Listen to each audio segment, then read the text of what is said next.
The 50th floor of Granite Point Industries always smelled faintly of cold steel and unrealized ambition. I had spent 16 years breathing that air, shaping billion-dollar alliances for a company that rarely remembered to spell my name correctly on internal memos. As Director of Cross-Market Integration, I didn't have a glamorous title, but in a firm obsessed with acquisitions, I was the hinge everything swung on. That morning, the skyline looked fractured through the glass, like the city itself already sensed the disaster coming. I was final reviewing the last negotiation protocols for a $3.7 billion merger with Vespera Dynamics when the boardroom doors burst open. Not knocked, not opened, breached. In swept Lena Mercer, the new CEO's niece, freshly imported from a consulting firm her family practically owned, 26, unseasoned, and carrying the confidence of someone who had never once been told no. She didn't look at the view. She looked at me, or rather at the button on my blazer. "Clarina Scott," she said, like reading a complaint form. "We need to discuss your violation. Immediately." Violation, I blinked. My suit was immaculate, my heels polished, my presentation flawless. She lifted the employee manual like a holy scripture. "Your black and gold buttons are non-standard. All senior liaisons must adhere to the monochrome dress requirements for client-facing operations." The analysts outside froze mid-keystroke. "Lena," I said calmly, "we finalize a multi-billion-dollar merger in 48 hours. This is not the time." "No," she snapped. "This is exactly the time. Standards matter. And if you can't follow the basics, how can we trust you with anything bigger?" The absurdity tasted metallic on my tongue. Then she said it. "You're terminated. Effective immediately. Pack your things. Security will escort you out." For a heartbeat. Everything went silent air. Lights, breath. But underneath the shock, a strange clarity surfaced. She had no idea what she'd just done. She didn't fire a replaceable employee. She fired the only person who understood the hidden conditions buried in the Vespera contract. The only person holding the merger together. And in 48 hours. Everyone would feel the impact. Security didn't rush me. They knew the late nights. The merger salvaged in hour 23. The quiet negotiations that kept 3 different lawsuits from detonating over the past decade. The guards looked uncomfortable, almost guilty, as Lena strutted behind us like she had just executed a flawless military op instead of a career-ending blunder. "I want her out in 5 minutes," she ordered. I didn't bother looking at her. 5 minutes I had undone hostile acquisitions in less time. My office sat at the end of the executive hallway, a wall of glass overlooking the bay. A desk buried under color-coded files, and 3 binders that together had more power than our entire legal department. The Vespera Merger Atlas, the Compliance Crosswalk, and the Legacy Liabilities Addendum, the latter entirely handwritten, because Vespera executives didn't trust digital records for certain legacy clauses. Only 2 people knew how to interpret them. I was one of the 2.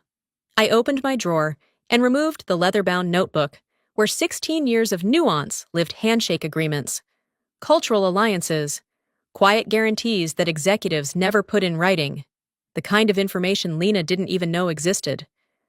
I slipped it into my bag. "Ms. Scott," said Mark, "the senior guard, do you need more time?" I smiled faintly. "No, I'm exactly on schedule. Because in mergers, timing is everything." And Lena had just blown hers to ash as I shut my computer down. I wiped my encryption keys not out of spite, but out of protocol. They hadn't asked for access to my data. They didn't understand the danger of incomplete files. They never asked why certain clauses were missing from the server copies. They assumed everything important lived in their cloud. Amateurs. When I stepped out, a hush fell over the floor. Analysts avoided eye contact. 2 senior managers stood frozen near the printers. Someone muttered, "Dear God," under their breath. Lena appeared again, arms folded so tightly her knuckles whitened. "Make sure she doesn't remove proprietary materials," she barked. "Mark didn't even check my bag." "She's clear," he said quietly. Lena scoffed. Useless. As we approached the elevators, I turned to her, watching the triumph on her face flicker like even she wasn't sure the ground was solid beneath her. Good luck. Lena, I said, pressing the elevator button. For your sake, I hope you understand the Vespera appendices. Her expression cracked. What appendices? Everything was on the drive. I stepped into the elevator, letting the doors close slowly enough for her to see my smile. The important parts never are. The doors sealed shut, descending. I felt the shock settle into something colder focus. Precision. She thought she'd humiliated me. Don't comment a word, unless you really find this story problematic. I didn't go straight home. People who panic go home. People who feel guilty go home. I walked 3 blocks to a small cafe overlooking the waterfront somewhere quiet. Somewhere no one from Granite Point ever bothered to notice, unless their favorite espresso machine was broken. I ordered a black coffee and took a seat by the window. At first, nothing happened. The city kept breathing. The tide kept rolling. The world kept mistaking calm for safety. Then my phone buzzed. Once. Twice. Then continuously like a trapped hornet. The first message was from Marcel, our head of compliance, Clarina. Did you authorize a transition of the Vespera files? Something is missing from the server. Call me ASAP. Missing no. They had exactly what Lena believed mattered: numbers. Projections. Sanitized summaries that looked impressive until someone tried to actually use them. The second text came from HR Director Owens. Time-stamped 15 minutes after my termination. There seems to be a misunderstanding with your status. Please contact me immediately. We need clarification before the board meeting. A misunderstanding. That word always appears right before the iceberg surface tension snaps. I took a sip of my coffee. Bitter. Perfect. Then came the call. Not a number I recognized, but the area code belonged to Vespera's executive suite. I let it ring 3 times before answering. Clarina Scott speaking. A pause. Then a voice I knew too well, Elias Vesper. The COO and the only person in that empire who still believed in handshakes over digital signatures. Clarina, he said slowly. My team just attempted to speak with your replacement. She told us you were unavailable due to a compliance violation. I stared at the foam on my coffee. So that was the story Lena chose. Cowardly. But predictable. I'm not unavailable. I said, I was terminated this morning. The line went dead quiet. Terminated, Elias repeated, as if the word itself were a destabilizing chemical. And the board approved this. I let out a dry breath. They will discover it the same way you just did. A sharp exhale, half frustration, half disbelief. Clarina, your handwritten legacy clauses, where are they? They weren't sent over. They weren't part of the digital packet, I replied calmly. And your successor told us he stopped himself. I pictured him rubbing his forehead. She told us the appendices didn't matter. Of course she did. Elias, I said. You know better than anyone what happens if those terms are interpreted incorrectly. He didn't answer for several seconds. Then, quietly, the merger becomes legally unstable. Within hours, I confirmed. A chair scraped on his end. Papers shuffled. Raised voices echoed faintly through his line. Clarina! What exactly is happening over there? I looked out the window. The tide had shifted. Boats were straining against their moorings. Granite Point, I said. Just made a move they don't understand. And now the panic would begin. There was something in the back that no one expected. I had barely stepped out of the cafe when my phone buzzed again, this time with the unmistakable vibration pattern of an internal crisis alert. Only senior leadership received those. Funny, considering I was no longer leadership. Crisis alert, urgent executive access, disruption detected. Vespera integration channel, locked. Of course it was locked. I was the administrator of that channel. No one thought to reassign permissions before throwing me out of the building. I watched pedestrians move along the waterfront, oblivious to the corporate implosion occurring 12 blocks away. It was almost poetic quiet chaos, wrapped in sunshine. My screen lit up again. Marcel Compliance Clarina.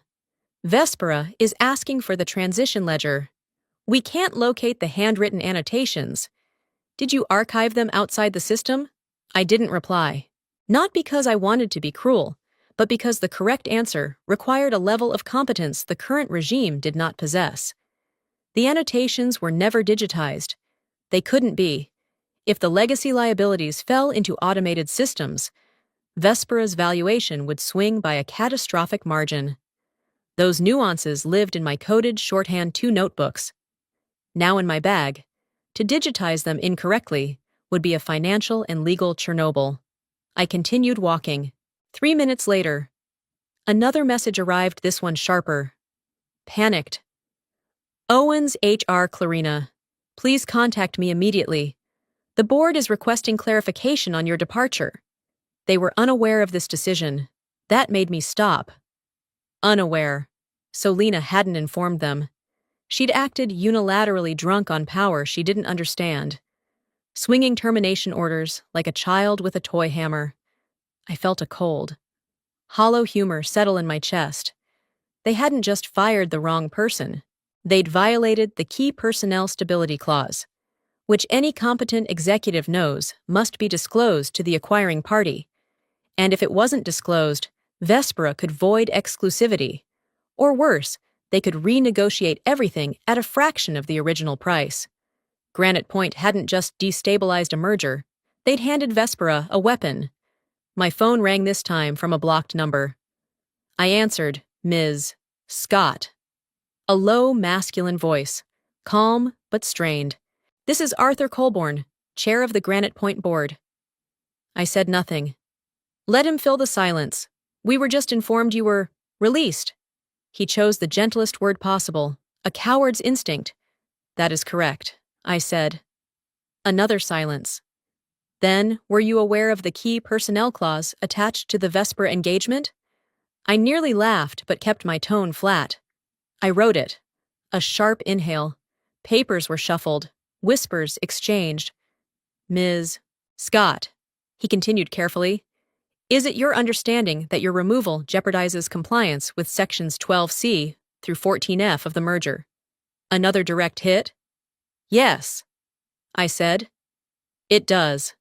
A long, painful pause followed. Then the chair spoke words no executive ever wants to utter. Ms. Scott, I believe we have made an error of catastrophic scale. I gazed out at the water, where the tide was slowly pulling back. Arthur, I said quietly, you have no idea how deep it goes. Colborne didn't hang up. Men like him don't end phone calls, they linger, waiting for someone else to offer the lifeline. Clarina, he said slowly, we need you to return to the office immediately. The board requires your assistance in stabilizing the Vespera engagement. Return, I repeated. The word tasted wrong, like spoiled wine. Yes, he continued, voice tightening. We're prepared to authorize full reinstatement, back pay, correction of status. Whatever is necessary. There it was, panic wrapped in polished vocabulary. I'm afraid, I said calmly. That's not possible. He exhaled sharply, as though the wind had been knocked from him. Why not? Because my termination was processed for cause. I reminded him. Your HR systems already logged it. My access credentials are revoked, my clearances canceled. To reinstate me would require a full compliance audit. Silence. He knew exactly what that meant: hours of paperwork, chain of command approvals, and internal disclosures. Hours Granite Point did not have. Finally, he spoke again. Then advise us. Unofficially. No, I said. He bristled. Clarina, this is a multi-billion-dollar operation. I know, I replied. I was the one keeping it upright. A muffled curse came through the line. Probably someone in the boardroom who finally understood the magnitude of Lena's blunder. Ms. Scott, he tried again, voice softening. The Vespera COO has refused to proceed without your written appendices. He claims the valuation cannot be authenticated. That's accurate. And he insists the integration pace will collapse without your asset mapping. That's also accurate. And he... Colborne hesitated. Say it. I encouraged. He said, and I quote, without Clarina, the liabilities become radioactive. A small, cold smile touched my lips. He wasn't wrong. Look, Colborne continued, lowering his voice. Granite Point is trying to avoid a breach of contract filing. We need your guidance. We are willing to compensate you fairly. I walked toward the harbor railing, watching the waves hit the concrete pylons, each one a quiet echo of the panic erupting downtown. You don't need my guidance, I said. You need consequences. Clarina, I cut him off. You didn't just fire me. You broke the trust that supported the entire merger. The Vespera deal was not built on spreadsheets. It was built on relationships you just destroyed. There were whispers again. Someone in the background muttered, We're dead. Colborne cleared his throat. What will it take for you to help us? There it was the question the powerful only ask at the edge of collapse. I let the silence stretch, long enough for every executive in earshot to feel it. Arthur, I said slowly, you fired the interpreter and then set fire to the dictionary. Now you're shocked no one can read. His breath trembled on the line. But I'll tell you this, I added. You have about 6 hours before Vespera formally suspends the merger. What can we do? He asked. I finally turned from the water, my reflection a faint shadow on the glass. That, I said, depends on whether you want repair or reckoning. Colborne didn't answer immediately. When silence stretches that long on a corporate line, it means one thing: everyone in the room is staring at each other, hoping someone else will magically produce a solution. Finally, he spoke. Clarina, we want repair. Of course they did. The powerful always want mercy once the fire reaches their own floor. Then you need to understand something. I said, repair requires competence, and competence isn't something you can conjure by reinstating someone you discarded. I heard a chair scrape. Then a faint voice, the CFO. Rowan Hale, a man who normally spoke like every word cost him personally. Ms. Scott, Hale said, I was unaware of your termination. Had I been notified, you weren't. I interrupted. Because the person responsible didn't understand the consequences of her actions. A collective exhale traveled through the conference speaker. They knew exactly who I meant. Lena has been removed from all decision-making roles, Hale added quickly, almost pleading. Removed. That was fast. Panic is an incredible accelerant.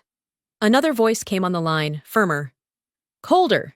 This is CEO Damian Mercer, he said. I assure you. Clarina, we are treating the matter with the utmost seriousness. Ah, the uncle. The man who installed Lena.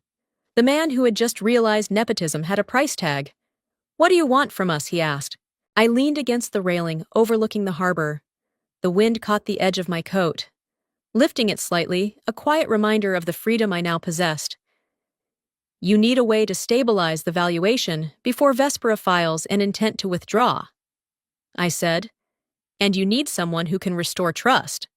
That's you, Mercer said. No, I corrected softly. That was me. You removed that option. Silence again. A slow, suffocating silence. Then tell us, Mercer pressed. What is the fastest path to recovery? I considered that question carefully. Not because I wanted to help them, but because I wanted them to understand what they had truly broken. First, I said, you must disclose my termination to Vespera immediately. Legally, you don't have a choice. That will destabilize the merger. Hale objected. It already is destabilized. I replied, you can't hide a structural collapse by closing the blinds. A quiet groan moved across the boardroom. Second, I continued, you need to find someone who can interpret the handwritten appendices and recalibrate your integration map. And who is that? Mercer asked. I let a slow breath fill the space. No one in your building. The weight of those 6 words hit like falling steel. Colborne swore under his breath. So you're saying, Hale murmured, the only interpreter of the liabilities is gone. Correct. Mercer exhaled sharply, voice tightening. Clarina, will you consider contracting with us? I smiled faintly, not that anyone could see it, but they could hear it in the pause. You're asking the person you fired, I said, to rescue the deal you destroyed. Yes, Mercer admitted. We are. A flock of gulls passed overhead, their shadows slicing across the water like drifting shards. I'll consider it, I said at last. Relief swept through the line, but on my terms. I added, the relief died instantly. The line went utterly still. Executives are not accustomed to hearing the phrase on my terms. They're used to negotiating from towers built on longevity, legacy, and shareholder capital. But in that moment, they knew none of those things could translate the handwritten map they'd just destroyed. Clarina, CEO Mercer said carefully, what exactly are your terms? I didn't answer immediately. Let them sit in the discomfort. Let them feel their dependence. Power, after all, isn't in the demand, it's in the silence before it. You're asking me to step into a collapsing structure. I finally said, before I agree to anything, I need to understand the ground I'd be standing on. That's reasonable, Hale replied. What do you need perfect? First, I said, I want transparency. Full access to internal communications from the last 48 hours related to my termination and the Vespera engagement. A faint choking sound came through, probably someone who realized what that would expose. Second, I want a written statement from the board acknowledging that my termination violated procedural compliance. That's unprecedented, Mercer muttered. So was firing the architect of your merger over a dress code fantasy. No one argued. Third, I continued, Lena Mercer is not to contact me, not directly, not through intermediaries, not through documentation requests. She is removed from all channels connected to this deal. That's already been done, Colborne said. She's suspended pending review. Good. But suspension was merely administrative. I wasn't finished. And lastly, I said, lowering my voice, I want indemnity from any fallout resulting from your leadership's failure to disclose personnel disruption to Vespera. The line collectively inhaled. You're asking for immunity, Hale said. No, I corrected. I'm asking not to be blamed for a fire I didn't start. A beat passed. Then Mercer exhaled slowly. If we agree to these terms, will you help us salvage the merger? I considered the question not for theatrics, but because I genuinely needed to measure one thing. Were they seeking repair? Or an escape route before I decide? I said, I need information. What information? Mercer asked. When did Vespera last contact you directly, and what was their tone? Hale shuffled papers. They called twice. Once at 10, once at 12:30. The second call was less cordial. Define less cordial, they asked. Hale said, voice tightening, whether the company had lost its mind. Reasonable. And did they mention walking away? I asked. They didn't use those words. Hale replied, but they said, and I quote, we are evaluating our options. Cold clarity moved through me. Evaluating options was Vespera's diplomatic way of saying the deal was already halfway out the door. Very well, I said. Send me the documents I requested. I'll review them. A collective sigh of relief swept across the connection. But understand something, I added. If the damage is worse than you've admitted, no one, not even me, may be able to pull you out. Mercer didn't flinch this time. We understand. I ended the call. The files arrived quickly, far quicker than any budget, promotion, or ethics complaint in the company's history. Desperation has a way of accelerating processes that once took weeks.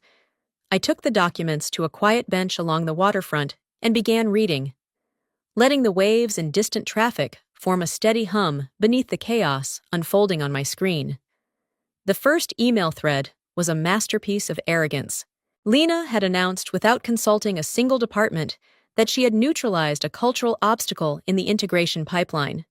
Neutralized, as though my absence were a form of pest control. Another thread documented her attempt to streamline the liabilities mapping by deleting sections she didn't understand. Those sections weren't clutter, they were structural supports, environmental clauses, territorial boundaries, legacy IP triggers. Removing them didn't simplify the deal. It set off a chain reaction of internal contradictions the system couldn't reconcile. Then I reached the compliance log. Unverified edits detected in the Vespera asset chain. Pending confirmation. Source L. Mercer verification attempt. Failed. Access level mismatch. Naturally, she didn't have the clearance. Instead of accepting that reality, she attempted to brute force her way into restricted fields until the system locked her out entirely. A chat transcript with IT captured the moment perfectly, Lena demanding to be added to the hierarchy. IT explaining that clearances aren't created by ego. Lena insisting her title should override protocol. IT ending the chat when she began issuing commands she had no authority to give. The digital equivalent of a toddler kicking a locked door. But the real damage was in the call summaries. Vespera had reached out twice. They were confused why their liaison had vanished. They were alarmed when Lena attempted to speak on my behalf. And they were furious when she failed to explain even the basics of the transition roadmap. Elias Vesper's note was clipped. Professional, an unmistakably irritated replacement unable to answer structural questions. Requested immediate clarification. Tone deteriorating. Then came the bombshell, an internal memo from legal, stating the company might have breached the key personnel stability clause and needed to disclose my termination promptly. Disclosure never happened. Instead, leadership chose denial, always the sign of people who believe consequences can be avoided if ignored long enough. Emails from HR showed panicked backpedaling. Messages from the board revealed ignorance, outrage, and fear in equal measure. One executive wrote, "With admirable precision, we cannot repair what we do not understand." Exactly. And they had just fired the only person who did understand. The final document was Lena's draft summary for the board. The opening line read, "The situation is under control." I closed the file slowly, letting the absurdity wash over me. Nothing was under control, not the merger, not the leadership, not even the narrative. The board summoned me before I even decided whether to help them. A single message appeared on my phone, short, clipped, almost pleading. "We request your presence at headquarters." Urgent. Presence. Not assistance. Presence. They didn't want a consultant.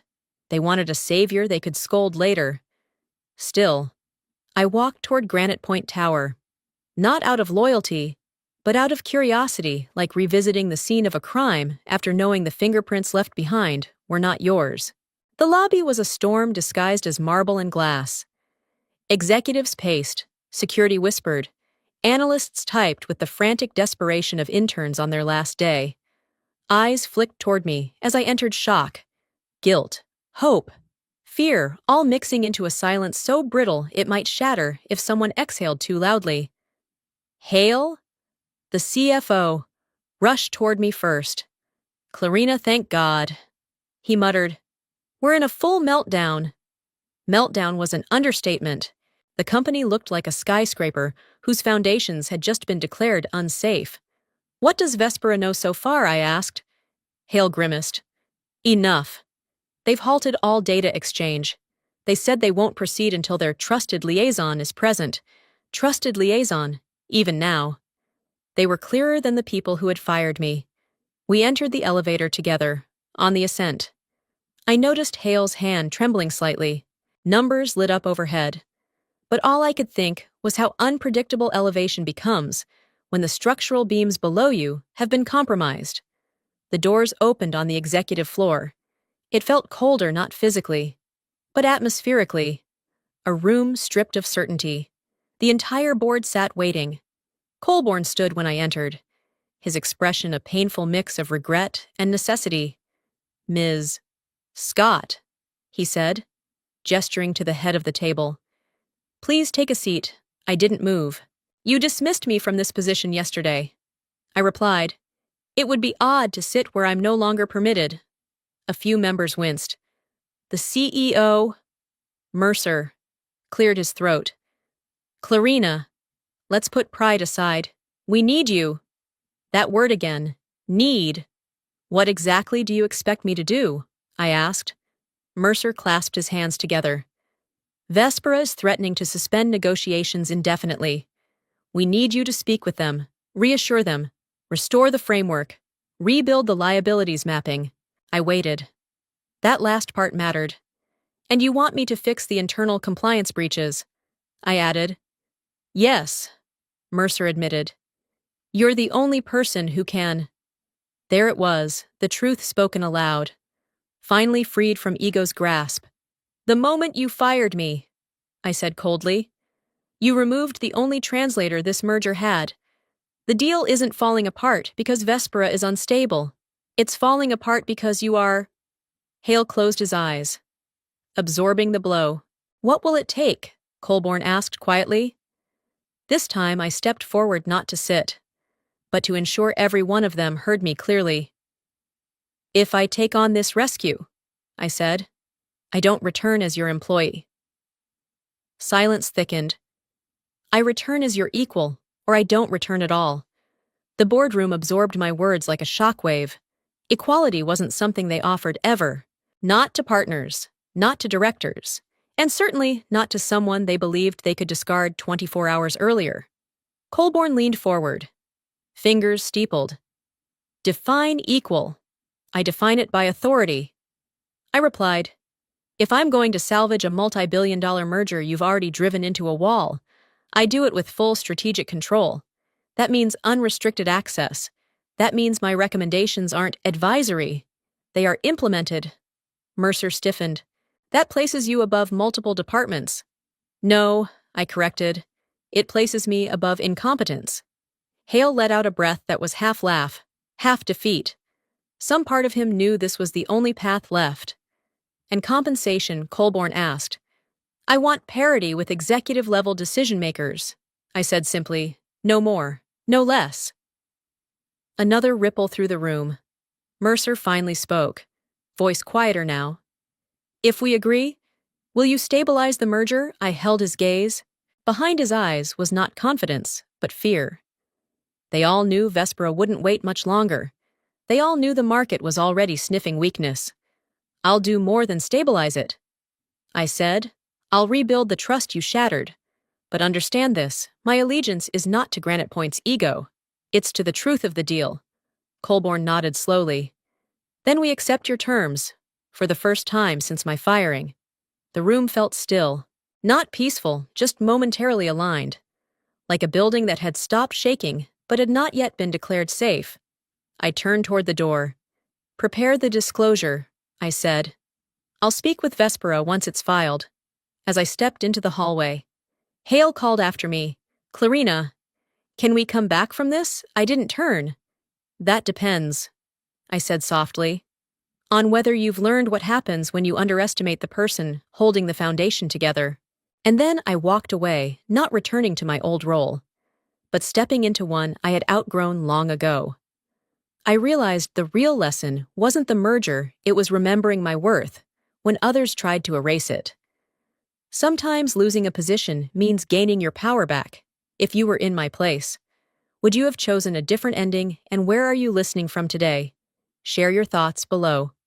Don't forget to like, comment, and subscribe if this story spoke to you. Thank you for being here. See you in the next story. See you in the next story. See you in the next story.